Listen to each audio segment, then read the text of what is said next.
Yos, kita lanjutkan lagi hipotesa cerita Boruto ke depannya.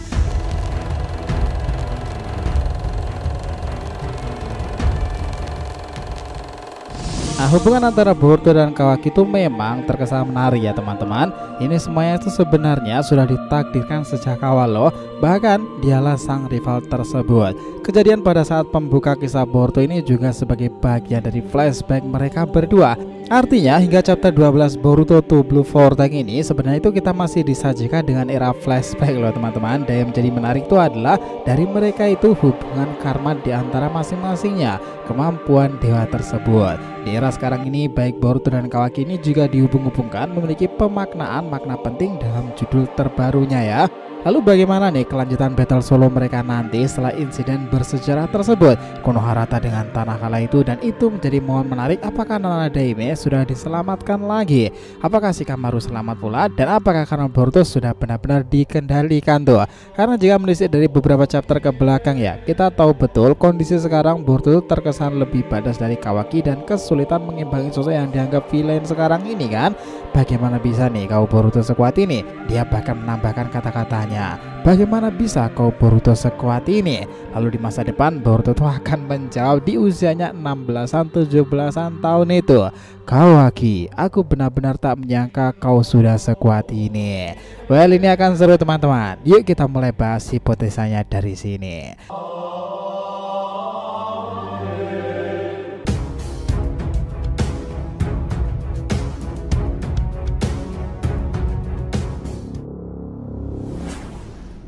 Apa penting ya, sebelum masuk pembahasan kita harapkan kalian subscribe 3 channel terbaru kita, Saga Boruto to Blue Vortex, Joy Boy The Library of Nika, dan juga Shonen Sudeshi. Nah, untuk channel Saga Boruto to Blue Vortex kita akan ada pembahasan per episode fanfiction Boruto nih. Lagi rame banget tuh di sana, dan kita juga akan konsisten upload di sana. Untuk kalian yang suka tema One Piece, kita sudah siapkan channel khusus Joy Boy The Library of Nika yang up to date ngebahas tentang perkembangan Luffy yang menggelora itu. Sementara untuk Shonen Odeshi, kita akan bahas beragam anime shonen, season dan terkini yang jarang kita bahas sebelumnya. Jadi bisa di-support ya untuk subscribe ketiganya dan aktifkan lonceng notifikasinya itu gratis. Thank you udah dibahas. Yuk kita lanjutkan lagi ceritanya. Nah gini, seperti yang kita lihat kemarin itu ya nakama, dalam ending di chapter 12-annya, ketika keadaan Boruto menjadi sekarat lantaran dia itu ditembak oleh Jura dari jarak jauh itu, Kawaki itu serasa panik melihat kejadian mendadak tersebut kan.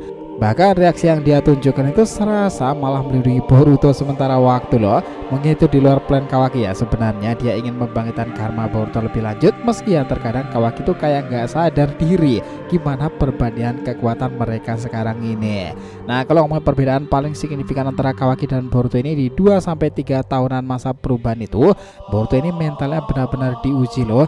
Dia kabur, dia diburu, dan dia menjadi ancaman bagi siapa saja kan. Di lain pihak Sasuke terus bersamainya bersama dengan Koji, meninggalkan pelatihan kekuatannya demi untuk kembali dan mengakhiri perang saudara itu. Nah, di masa momen itulah mohon pahit-pahitnya ya dalam kehidupannya yang terjadi itu. Bahkan tak sedikit orang yang memperaduga gurunya Sasuke mati maupun sekarat itu. Itulah yang mempengaruhi beban dan mental Boruto yang tak jarang para fans memperbandingkan dia dengan Uchiha Itachi sendiri. Meskipun realita yang terjadi, Sasuke itu masih hidup ya dan terjerat akar pohon dewa. Ya kondisinya memang sekarat lah. Nah, mungkin Kawaki juga tidak akan mengetahui hal itu sebelumnya. Sementara itu Kawaki dia serasa belajar sendiri di desa dengan naluri kemampuan Otsutsuki dan juga instingnya itu. Dia menjadi idola nih, tangan kanan Shikamaru untuk segala algojo dan informasi desa harus tersampaikan padanya kan. Mungkin dia mengira jika sudah seharusnya dia berlaku demikian, karena sang kakek ini disegel dalam dimensi Daikokuten. Dia merasa semua tanggung jawab desa itu ada kepadanya. Namun yang terlupakan, mental dan beban Kawaki tak sekuatlah Boruto sekarang. Itulah kenapa ketika perjumpaan mereka kembali dan pertemuan dengan God mereka itu serasa memiliki perbedaan kekuatan yang jauh signifikan ya teman-teman. Tapi pada akhirnya mereka akan setara loh. Dia Kawaki akan benar-benar berkembang sejak dari chapter 1 hingga 11-12an ini. Ada perbedaan signifikan memang di antara mereka itu. Kenapa? Ya, ada beberapa hal, tetapi mungkin bisa kita lihat dari sini dulu ya, sebelum ke usia badas Kawaki itu. Tapi kok bisa Kawaki berubah dan terkesan sangatlah kuat di fase usia 17-an ya, sementara Boruto 16-an tahun masih seperti ini, luar biasanya. Nah, kalau kita ingat ya, momen pembuka Boruto pertempuran antara Kawaki dan Boruto yang sebenarnya terjadi karena dari sana kembali ke masa kecil, dan time skip awal itu hanyalah flashback di antara mereka berdua ya, insiden-insiden besar yang terjadi itu ya. Dalam pertempuran itu mereka sempat membicarakan mengenai kenangan masa lalu, tetapi setelah itu Boruto terlihat serius sekaligus mengatakan seperti ini, "Aku tak menyangka kau sudah jadi sekuat ini, Kawaki." Nah, itu berarti bukan hanya sanjungan semata, tapi apa yang dikatakan Boruto memang kebenaran. Kawaki di usia 17-18an tahun itu sudah bertambah kuat. Bahkan kalau dari hipotesa kemunculan di chapter awal time skip aja, Kawaki memang masih belum memiliki tongkat panjang hitamnya ya. Di usia 17-nya dia memilikinya, sob. Kita sih malah beranggapan seperti ini ya teman-teman. Setelah dia mendapati kekuatan lebih lanjut karmanya itu dan paham tentang kekuatan mata Kokuganya, informasi ini masih ditambahkan lagi bahwa orang seperti Amadola yang berpotensi memberikan power up dari Kawaki itu loh. Sejauh ini benarnya adanya bahwa Amado selalu melakukan apa cara-cara yang terbilang aneh pula, tetapi bekerja sejak awal dia sudah berhubungan dengan karma Kawaki itu kan. Bahkan berkali-kali pula dia melakukan peningkatan dan bekerja untuk karma itu. Kalau kota aja limiternya bisa dibuka dan itu berhubungan dengannya, maka milik Kawaki ada kemungkinan terjadi seperti itu pula. Itulah yang misteriusnya mengenai Amado, kenapa dia bisa melakukan hal seperti itu. Apakah dia seorang Otsutsuki? Who knows, bisa aja terjadi kan. Di usia 17-an 18-an tahun nanti ke depan itu akan benar-benar membuat gebrakan baru. Dia melakukan pertempuran solo dengan Boruto si Kawaki itu, dan di saat itu Konoharata dengan Tanato di Ratu Blue Vortex memang semuanya makin menarik lagi. Kita memang lagi mencapai posisi-posisi itu teman-teman. Tapi terlepas dari semua spekulasi yang ada ya, dari sudut pandang kita sendiri, itu Blue Vortex memang maknanya bermacam-macam. Ya mungkin secara garis besar tuh Blue Vortex itu adalah para mata biru seperti Boruto dan Himawari. Namun karena Kawaki keluarga dari Uzumaki, dia juga ikut bagian. Kita ambil dari sisi lain ya, tuh Blue Vortex mengarah pula kepada Boruto dan Kawaki kan, sebagai dua saudara. Mengapa? Karena sebelum time skip itu mengenai chapter 80 telah mengkonfirmasi perubahan identitas antara Boruto dan Kawaki. Sudah dikonfirmasi pula kala itu bahwa Boruto yang mengakhiri perseteruan dua bersaudara. Perubahan identitas ini menjadikan Kawaki Uzumaki sebagai anak kandung Naruto, yang sebaliknya Boruto Uzumaki menjadi anak angkatnya ada orang luar bagi desa sendiri. Nah, saat ini Boruto dan Kawaki itu sama-sama memiliki kesamaan, yakni Uzumaki, yang artinya pusaran atau vortex teman-teman. Nah, sudut pandang Kawaki bisa diambil seperti itu. Boruto dan Kawaki itu digambarkan sama-sama memiliki sentuhan biru ya. Warna biru Boruto terjadi secara organik, yaitu matanya, dan warna biru Kawaki terjadi secara anorganik. Kita berulang kali mengatakan hal seperti itu karena untuk sebagai data ya, yaitu pakaiannya sendiri. Itu disebutkan organik karena secara genetika mata Boruto adalah turunan dari kakeknya dan ayahnya yang secara resmi tanpa campur tangan manusia. Untuk Kawaki ada dua alasan. Pertama, secara anorganik Kawaki adalah salah satu anak yang selamat dari eksperimen penanaman karmanya itu, di mana karma Ishiki Otsutsuki diekstrak ke dalam tubuh Kawaki. Setelah Kawaki lolos dan rekayasa genetik itu, penampilan Kawaki diubah menggunakan outfit berwarna biru ya. Padahal kita tahu bahwa dari kecil Kawaki itu suka menggunakan pakaian berwarna hitam. Kedua, jelas ada campur tangan dari orang lain, dalam hal ini Eida. Secara langsung Eida mengambil peran penting dalam perubahan identitas Boruto dan juga Kawaki sendiri. Nah, sehingga semua ingatan manusia di universe Boruto saat ini itu memandang Kawaki sebagai anak kandung Naruto Uzumaki yang bermata biru tersebut. Meski ingat ya, sampai chapter terbaru ini gak semuanya memikirkan hal itu. Masih ada beberapa orang yang mengakui bahwa Boruto lah yang sesungguhnya. Nah, kemungkinan kata biru ini di sini yang berfungsi sebagai kata kunci teman-teman, dan memainkan peranan sangat penting untuk sudut pandang Kawaki sendiri, karena dapat merujuk kepada identitas asli seseorang. Warna biru yang akan menjadi acuan atau patokan untuk mengubah imajiner menjadi sebuah realitas tertentu. Nah, secara organik pakaian biru dapat berubah itu dan hilang atau diganti ya, tetapi gen atau organik mata biru adalah realita yang tidak dapat diubah. Tentu itu adalah milik Boruto. Nah, dan kala itu kita ingat pula ya, sejak tragedi chapter 79 yang mengakhirkan dunia itu, cerita Boruto menjadi sangat menggelora lagi kan, dan serasa dimulai dari awal. Tetapi yang paling membuat para fans semakin sadar itu adalah bahwa kemungkinan besar kisah Boruto selama 6 tahunan itu hanyalah ingatan masa lalu, kenangan dari mereka berdua itu, Uzumaki Kawaki dan juga Uzumaki Boruto. Nah, pertempuran itu adalah pembalasan sebelum tragedi Uzumaki Kawaki di chapter 79-nya kala itu. Apa yang terjadi pada Boruto semenjak Ida mengaktifkan teknik dewa itu memang segalanya benar-benar direnggut dalam dirinya ya. Dia adalah orang yang dianggap monster berbahaya dan dialah yang membunuh Naruto ayah Kawaki, dan dia pula yang dianggap ancaman Konoha sendiri. Para aliansi karena kondisi inilah yang akan membuat Boruto akan dicap sebagai ninja pelarian tuh. Nah, seperti yang tergambarkan dalam Boruto episode terbaru kala itu, komposisi ending Boruto, informasi yang digambarkan itu untuk ending Boruto part pertamanya di bab 1 itu menampilkan kembali tuh adegan fast forward seperti prolog di episode pertamanya kan. Ini semakin menampilkan kejadian lebih jelas lagi. Dari sini 6 tahun sudah telah berlalu dan kita kembali menyaksikan kedua remaja itu. Time skip akhirnya sudah dimulai dari sini. Plot twist yang mengejutkan seperti ini akan menjadi antitesis 6 tahunan kisah Boruto yang diremehkan itu. Karena sebenarnya secara nggak sadar ya, kita ini sedang menonton flashback dari prolog episode pertama kan. Dan itu memang fakta kebenarannya teman-teman. Penggambaran dua karakter itu memang akan menarik lagi, karena kasusnya sebenarnya keduanya itu sama-sama sosok anti-hero ya.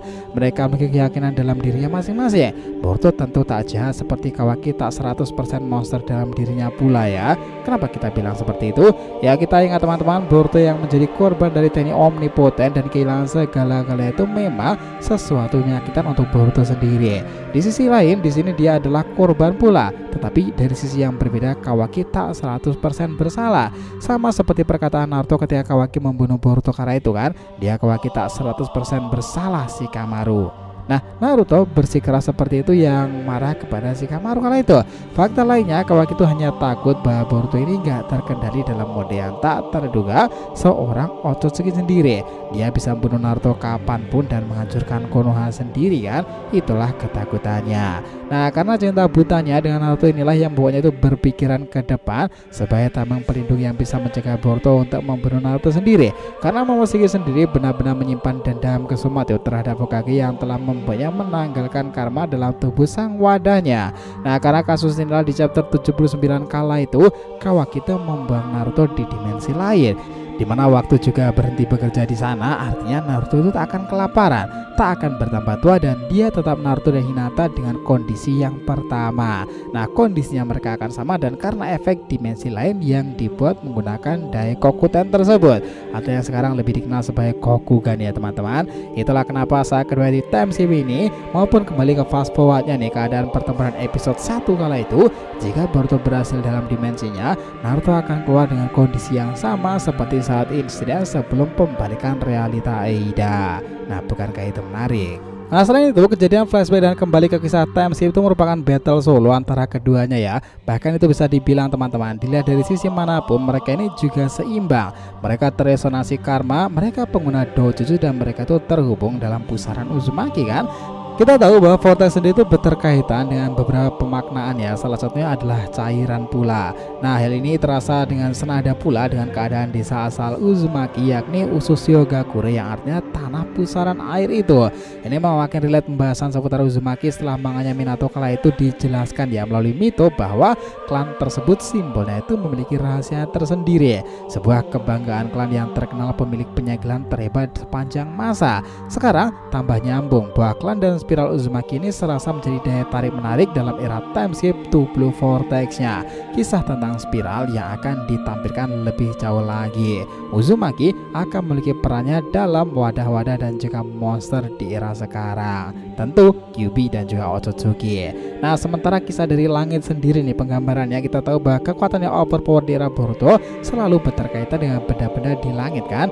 Dalam hal ini berkaitan dengan bulan dan juga bintang. Nah, dalam mitologi, spiral yang berputar searah jarum jam itu berkaitan dengan matahari teman-teman. Spiral yang berputar berlawanan arah jarum jam berkaitan dengan bulan. Kita tahu bahwa bulan itu berkaitan dengan Boruto dan matahari berkaitan dengan Kawaki kan. Hal ini sudah diperlihatkan dalam anime ending 293. Cuma yang jadi masalah itu adalah kenapa Mitsuki malah menganggap Boruto itu sebagai matahari ya? Apakah makna Kawaki sebenarnya itu adalah gerhana bulan atau seperti apa? Itu menarik sih jika seperti itu. Dan harus ingat teman-teman bahwa fenomena-fenomena yang terjadi sekarang ini juga menarik perihal Dojutsu yang konon kabarnya di time skip nanti akan bersumber pada bulan dan juga matahari. Dan lebih menariknya lagi, Dojutsu Kawaki dianggap representasi dari gerhana matahari tersebut, sementara Dojutsu Boruto adalah representasi dari bulan secara penuh. Bisa dikatakan bahwa Boruto dan Kawaki adalah spiral ganda nih disebutkan di sana, mewakili sifat ganda alam semesta dan bahwa setiap fenomena di alam semesta ini terpolarisasi oleh kebalikannya. Ini juga menunjukkan keterkaitan antara dua kekuatan alam yang juga berlawanan kan. Konsepnya emang kayak yin dan juga yang. Dua hal ini berterkaitan teman-teman, karena saat ini terjadi keanehan di dunia shinobi sendiri ya, dengan bertukarnya dua Uzumaki itu, Uzumaki Boruto bermata biru dan Uzumaki Kawaki berbaju biru itu, dimana kedua saudara itu memiliki kekuatan yang merepresentasikan benda-benda langit yakni bulan dan matahari, yang lalu digambarkan dengan bentuk spiral itu. Ini kita berikan ilustrasi lagi bahwa mata biru Boruto, mata bulan dan mata matahari itu pakaian biru Kawaki spiral ganda dan mata biru Eida, atau bahkan spiral searah jarum jaya seperti matahari itu semuanya salinglah berterkaitan yang berlawanan seperti bulan pula. Dan juga lubang cacing wormhole yang kita bahas kala itu ya, memang wajar ke depan penggambaran dari kisah dimensi lain dan akan diungkapkan lebih jauh lagi. Kenapa? Karena ini juga nyambung dengan Otsutsuki. Dari era Shippuden dahulu juga sudah pertama kali disebutkan ya, seperti Jikukan Edo itu, seperti Kamui, dan juga sekarang tentu dimensi-dimensi dan portal dimensi lain dari para Otsutsuki sendiri. Nah itu mungkin akan berterkaitan dengan alam semestanya. Nah di battle solo yang akan terjadi ketika kembali ke fast forward di masa kala itu, dimana keduanya juga sudah menginjak 17-an sampai 18-an tahun, mungkin saja pertempuran yang sedang terjadi di Konoha yang hancur itu adalah saat Boruto sudah berkembang selama pelarian, dipaksa keluar dari desa dan juga sudah mengalahkan para Igujubi. Dia bertempur lagi dengan Kawaki saudaranya dahulu yang membuatnya mendapati kondisi seperti itu. Dia ingin menghancurkan TNI yang dipakai Kawaki atas bantuan Eida ya teman-teman, atau bahkan hal lainnya pula. Kenapa Boruto sebeda itu untuk menghancurkan teknik Dewa Omnipotence? Ya jawabannya simpel, karena Boruto sudah mati Panjogan yang bermatanya itu adalah mata suci yang bisa mengalahkan para dewa dan kekuatannya ya. Dengan catatan di sini itu masih memungkinkan terjadi karena Boruto juga mengatakan bahwa dia cukup kurang peduli ya tentang kondisinya sekarang ini, tapi tidak tahu ke depan karena sudah urusannya dengan Kawaki kan. Seperti yang dikatakan Toneri tentang Jogan yang akan menuntun Boruto menerangi jalannya yang gelap di masa depannya. Jogan akan melawan para dewa yang berbuat salah dan menyimpang. Nah narasi itu jelas mengesankan ya. Itulah salah satu alasan terbesarnya kita tinggal menunggu Jogan untuk bangkit kembali dan akan benar-benar terkendali oleh Boruto ketika fast forwardnya setelah ingatan mereka di masa lalu itu diakhiri ya. Nah jangan ngomongin hipotesa benar seperti itu, maka ini masuk akal lagi. Jalan terjalan di diri Boruto di masa depan memang sesuatu yang sesuai dengan perkataannya. Dia memang putra seorang Kage yang sebenarnya kakeknya bahwa dianggap sebagai Hokage terjenius di masa Disa Daun kala itu ya. Tapi apakah Boruto tertarik dengan semua keistimewaan itu? Enggak teman-teman, dia enggak peduli sama sekali. Bahkan dia sudah mengatakannya kepada Sarada. Menurut Boruto itu sangatlah membosankan dan di awal sudah dijelaskan ayahnya memang kaget, tetapi perhatiannya kepadanya dan keluarga itu minim sekali. Di masa depan tak ingin menjalin rumah tangga seperti itu, si Boruto mengatakannya. Dia ingin sesuatu yang lain selain Kage yang juga dianggap setara dengan peran tersebut. Nah battle solo melawan Kawaki hanyalah langkah awal untuk menyelesaikan pertempuran antara saudara tersebut ya. Nah mungkin setelah fase itu Boruto sendiri bisa menentukan jalan hidupnya lagi. Kita tahu bahwa chapter ke belakang dan salah satu kemampuan karma Kawaki dan juga diungkapkannya nama itu adalah Kokugan teman-teman, itu memang salinglah berhubungan lagi. Nah kala itu kita ingat bahwa tanggal 11 Juni kemarin ya, di laman resmi Naruto official itu, karena di sana ada kejutan baru dari sebuah informasi mengenai dua shinjutsu milik Otsutsuki Ishige. Ini makin seru karena itu diwariskan kepada Kawaki sendiri yakni Daikokuten dan juga Sukuna Hikona. Faktanya memang dua ten ini menjadi andalan dari Kawaki sekarang ini. Di sini adalah sebuah clue menariknya yang berkelanjutan dari teknik mata tersebut. Ingat ya, memang sejauh ini Kawaki memiliki Daikokuten dan juga Sukuna Hikona, dan itu adalah teknik yang bisa mengakses dimensi khusus di mana dalam area itu tidak mengenal waktu sama sekali. Artinya ketika di sana aliran waktu itu memang tidak bergerak ya. Di sana pun maupun ketika masuk ke area itu akan berada pada kondisi yang benar-benar sama. Padahal jika keluar dari dimensi itu waktu sudah berjalan cukup lama sekali. Nah berdasarkan database Nakama bahwa Daikokuten sendiri adalah kemampuan yang bisa membuat seseorang menempatkan benda dalam dimensi alternatif di mana waktu tidak mengalir dan mengambil kembali sesuka hati. Kawaki mewarisi semua itu dari Ishiki melalui data karma yang sempat ada padanya tersebut ya. Tetapi kita kita sama-sama tahu sendiri bahwa penamaan Sukuna Hikuna milik Kawaki itu bukanlah nama mata tersebut. Jika biasanya setiap doujutsu pasti menggunakan penambahan kata belakang gan seperti Jogan, Senrigan, Byakugan, dan lain sebagainya. Karena di era Boruto sendiri, doujutsu memang akan memainkan peranan yang lebih lagi nih. Dan dalam era dunia shinobi itu kekuatan Tenimata itu memang menjadi kemampuan untuk menghasilkan teknik-teknik baru entah Kike Genkai khusus maupun Shinjutsu. Doujutsu memang memiliki perbedaan keistimewaan, tetapi bagi mereka yang terhubung dengan doujutsu Otsutsuki itu sudah sangatlah luar biasa. Hingga sekarang ini antara doujutsu Boruto dan Kawaki menjadi kayak semacam antitesis tersendiri ya. Jogan dan juga milik Kawaki Kokugan itu. Jika Jogan sudah dipastikan itu nama aslinya dan sedikit kekuatan yang muncul itu, milik Kawaki ini belum valid kala itu ya. Hingga ada sebuah clue yang lebih pasti lagi saat itu disebutkan dalam laman websitenya itu yang menunjukkan database tentang kekuatan dari doujutsu tersebut. Di sana ada perkataan sebagai mata hitam. Nah, jika kita telisik lebih lagi ya, berdasarkan makna hitam dan putih dari Zetsu kala itu, nama Jepang mereka adalah Shiro sebagai putih dan Kuro sebagai hitam kan. Sementara ini di lini masa X sudah bertebaran informasi yang menyebutkan jika nama mata Kawaki itu 90% adalah Kokugan. Nah, ini diambil dari kata Kuro sendiri yang memiliki arti black eyes ya. Dan mata ini seakan menjadi penjembatan menarik untuk kebalikan dari doujutsu putih yang terkenal melegenda seperti Byakugan Nakama. Atau mungkin ini malah antitesis dari Jogan sendiri. Who knows? Jika mengacu lagi pada teknik seperti Daikokuten memang serasa nyambung lagi ya. Ya sejak awal sebenarnya kalau clue di sana dan nama teknik itu terreferensi dari nama doujutsunya yang kemungkinan besar adalah Kokugan itu sendiri. Teknik mata ini spesial dan berhubungan dengan Otsutsuki. Nah, jika Jogan memiliki makna suci putih itu, maka Kokugan adalah mata hitam pekat. Itu memang serasa keterbalikan yang nyata nih. Dan sementara Boruto jelas selain karmanya, Jogan memang salah melekat identik dengan sang villain itu. Sejak awal dibuka dengan Jogan saat dimana Konoha hancur berantakan itu dan terjadi selisih pendapat di antara Boruto dan Kawaki ya. Beberapa saat sedang kejadian itu berlangsung, mereka sama-sama mengaktifkan doujutsu mereka kan. Itu menjadi sumber dari segel karmanya sendiri. Nah, itu sebenarnya memang salinglah terhubung. Dengan kondisi sekarang di chapter 12-nya, Kawaki malah serasa melindungi Boruto yang sementara Boruto sekarat karena Jura itu sebelum menuju ke pertempuran mereka Battle Zoro yang akan berlanjut di episode 1 kala itu menghadapi Ego Jubi. Sepertinya mereka memang harus bekerja sama. Nah, apakah akan ada plot twist dari mereka berduanya? Kita tunggu lagi next time. Nah, menarik bukan? Gimana? Sepakat nggak tentang hipotesa itu? So, itulah tadi ya pembahasan kita mengenai hipotesa karma dewa yang terhubung antara Kawaki dan juga Boruto serta beragam atribut dari doujutsu mereka itu ya. Cerita To Blue Vortex terbaru dari Kawaki dan juga Boruto. Oh ya, jangan lupa ya untuk subscribe 3 channel terbaru kita tadi ya teman-teman. Saga Boruto To Blue Vortex, Joy Boy The Library of Nika, dan juga Shonen Odyssey. Nah, kita lanjutkan lagi next time, oke? Jadi jika ditanyakan silahkan ya, feel free tulis di kolom komentar di bawah ini teman-teman. Thanks ya telah menonton video ini sampai akhir, and we'll be come back again.